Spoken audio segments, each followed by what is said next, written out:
Salam sejahtera, Shalom, Om Swastiastu, Namo Buddhaya, Salam Kebajikan. Indonesia ini negara besar. Kita harus mampu keluar dari middle income trap. Kuncinya kita harus mampu menaikkan nilai tambah di dalam negeri. Di tengah gempuran resesi global, perang dagang, konflik geopolitik, rata-rata pertumbuhan ekonomi negara kita tetap resilient di rata-rata 5%. Pertumbuhan ekonomi yang berkualitas didukung dengan penurunan angka pengangguran, angka kemiskinan, penurunan angka Gini rasio, dan juga angka inflasi yang terkendali. Bapak Ibu yang saya hormati, teman-teman sesama anak muda, lalu apa agenda ke depan?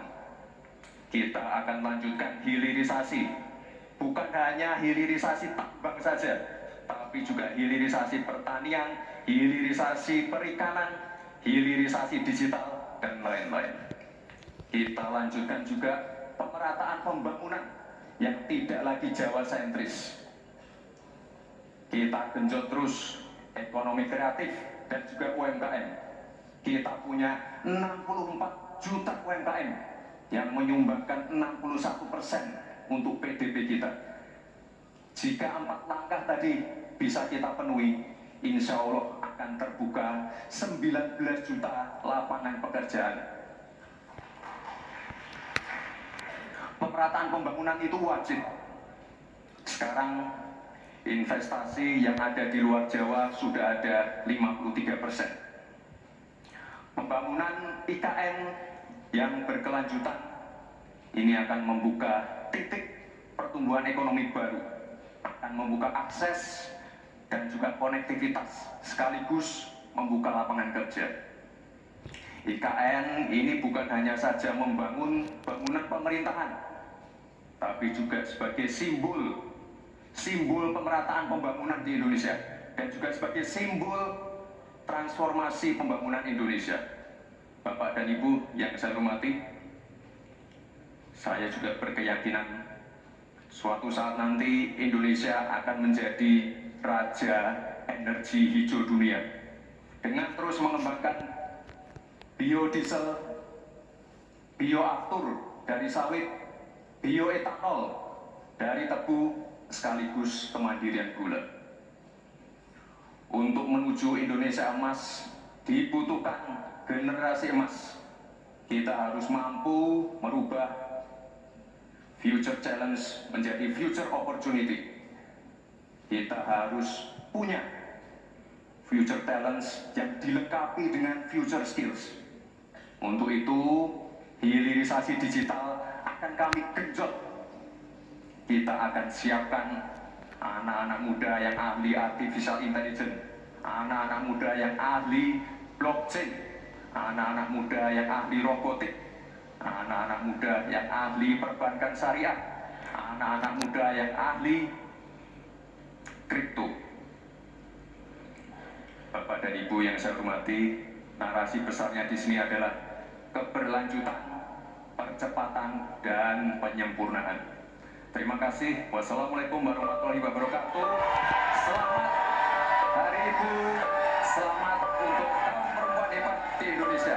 Terima kasih. Wabarakatuh.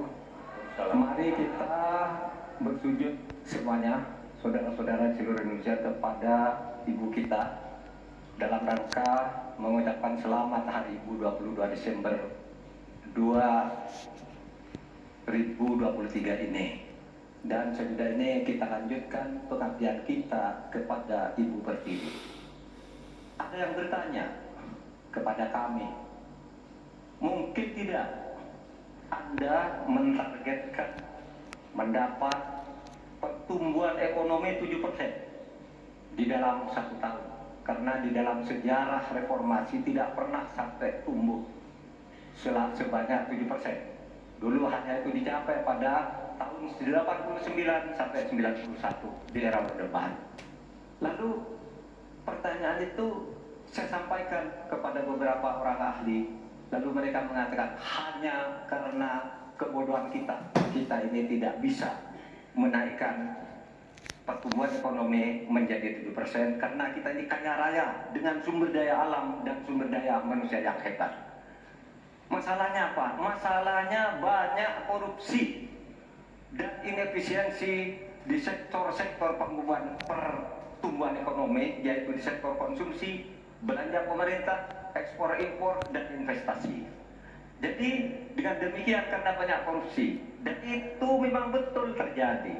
Coba lihat, berdasar hasil SIGI, Transparansi Internasional, korupsi terjadi di lembaga legislatif, eksekutif, dan yudikatif secara besar-besaran. Korupsi juga terjadi di 3 matra alam kita ini. Kita menginjak bumi, ada korupsi di tanah dan pertambangan. Kita ke laut, ada korupsi di masalah kelautan. Kita melihat udara, pesawat terbang kita, ternyata di udara juga banyak korupsi. Akibatnya apa? Rakyat miskin.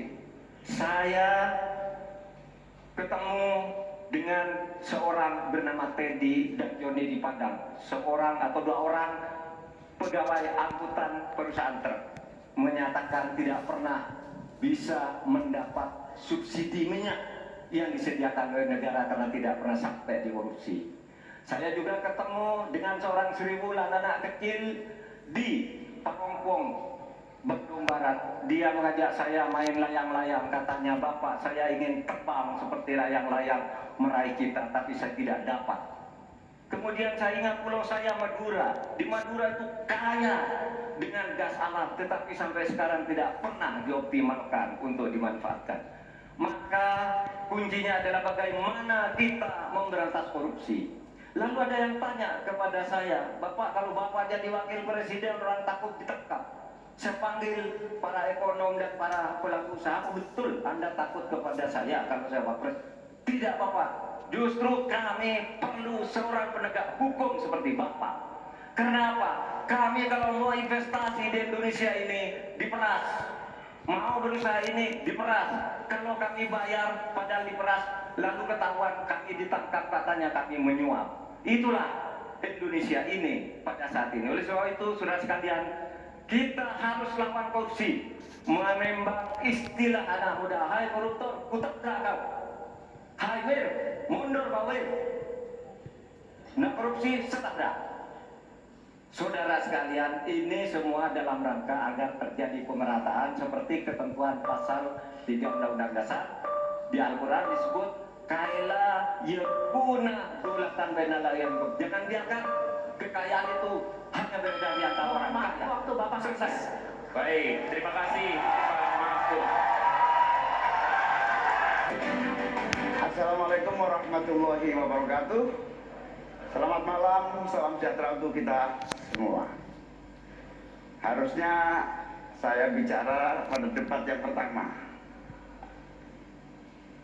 tapi hari ini saya sungguh bersyukur akhirnya bisa bertemu. Tapi jangan salah paham, bukan karena saya ambisi jadi presiden, tapi karena saya punya pelajaran yang penting selama saya berjuang di politik.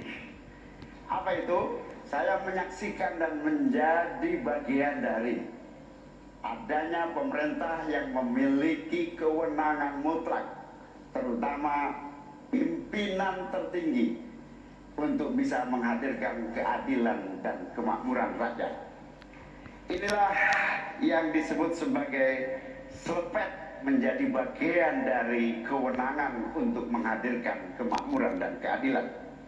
Selepet itu seperti sarung yang saya bawa ini, bisa di kalangan santri bisa membangunkan yang tidur, menggerakkan yang loyo, dan sekaligus mengingatkan yang lalai. Alhamdulillah, Gusti Allah memberi kesempatan saya untuk bersama-sama Mas Anies yang memiliki pemikiran yang sama untuk terwujudnya perubahan dan perbaikan. Bahkan kami berdua seperti botol dengan tutupnya. Jangan salah, selepet itu disrupsi. Disrupsi itu adalah awal dari perubahan. Bayangkan, 100 orang Indonesia kekayaannya di atas 100 juta jumlah penduduk Indonesia. Artinya ini keadaan yang tidak adil. Ini harus kita selesaikan. Kita juga harus punya keyakinan bahwa 100 orang yang kaya ini kita pajakin bersamaan dengan kita turunkan pajak kelas menengah di Indonesia. Hari ini cabai mahal, telur mahal, beras mahal, barang-barang mahal, tengkulak jahat, mafia, penguasai dan merajalela di mana-mana. Padahal rakyat sudah kerja. Ini harus kita selesai. Angka pengangguran sudah 8 juta, 80 juta memang bekerja, tetapi di sektor informal. Mereka tidak mendapatkan penghasilan yang pasti dan bahkan dompetnya dipastikan tipis.